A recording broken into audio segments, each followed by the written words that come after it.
একেবারে রাস্তার মুখে ওই জায়গাটার নাম কি জাফরাবাদ মোড়ে।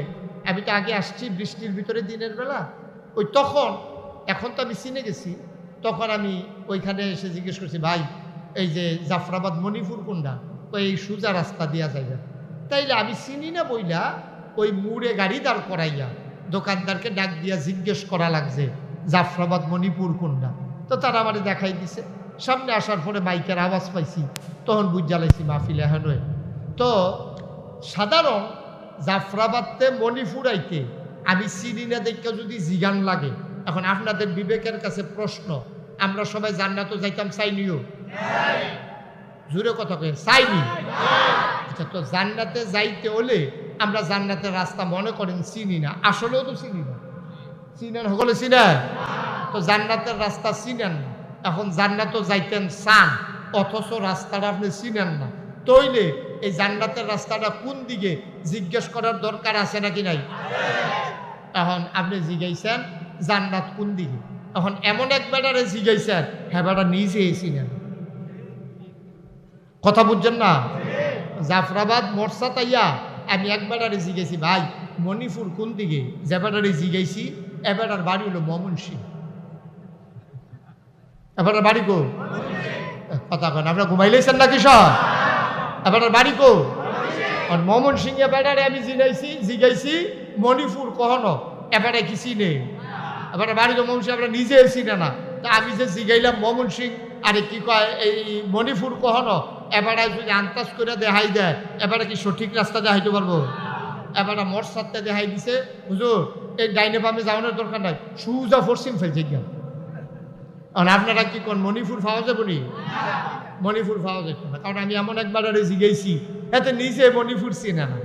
আমরা এমন পড়া কপাল, আমরা এমন মানুষের জান্নাতের রাস্তার কথা জিগাই, জান্নাত কই? এমন একজন মানুষরে জিগাই যার নিজে জান্নাত চিনে না।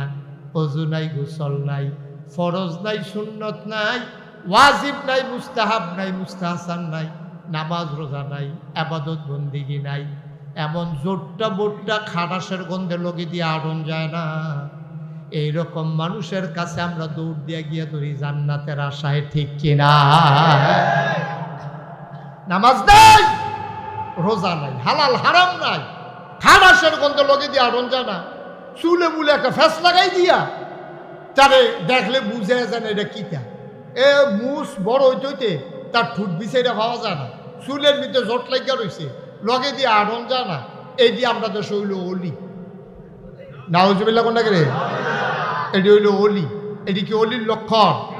শুনেন, কথা শুনেন মন দিয়া। আপনি যদি একজন মানুষকে দেখেন পানির উপর দিয়ে হেঁটে যায়, আপনি যদি একজন মানুষকে দেখেন আকাশ দিয়ে উড়ে যায়, এটা অলির লক্ষণ না। অলির লক্ষণ হইল মানুষটা কোরআন সুন্নাহ মতে তার জীবন চালায় কিনা, ঠিক কিনা? যত বাংলাদেশে যে যত অ্যাবনর্মাল, এদিকে তাকান মুরব্বী, এই মুরব্বী, বাংলাদেশে যে যত অ্যাবনর্মাল তে হইল এত বড় অলি।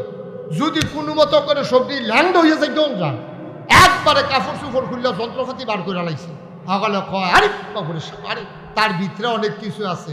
আমি ওই ভিতরে কিচ্ছু না, মানুষের লুঙ্গির ভিতরে যেটা এটা হতে বার করে লাইছে, ঠিক কিনা? কন কতক্ষণ ঠিক কিনা? কেডাই বুঝাইব, কেডাই বুঝাইব? কম আপনি মনে রাখবেন, কোরআন সুন্নাহর বাইরে গিয়া অলি হওয়া কোনোভাবেই সম্ভব।